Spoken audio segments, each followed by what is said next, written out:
Kitty to here. I was sent the WAKISAKI artificial flower and vase in exchange for my honest review. So I've cut the tape. We're gonna open it up and check it out together. So it does come packaged really well. As you can see here, it's got foam all around. And look at this beautiful arrangement. I instantly wanted to smell it because it looks so pretty. The vase has got a nice matte black color that just looks very good with the pinks and purples and greens. As you can see here, it's got the different flowers. I'll turn it here. This can look beautiful in many different areas. Here, I've added the vase to the entryway of my home, and you can see how it just brings that pop of color when walking in the door.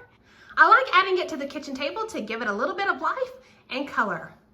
Here you can see it in the living room on an end table next to the couch. I love how it brings some color and it mixes in beautifully with my natural brown colors throughout the living room. I can even add the vase to my home office. I love having color, and as a girl who loves flowers, this makes a great addition to my office. Overall, the colors are amazing, and anywhere that this vase is put, it's going to add some life. The details in the flower are amazing. The vase is nice and sturdy, and it's been a great addition. So overall, I'm very pleased with the item, and I hope you found the review helpful.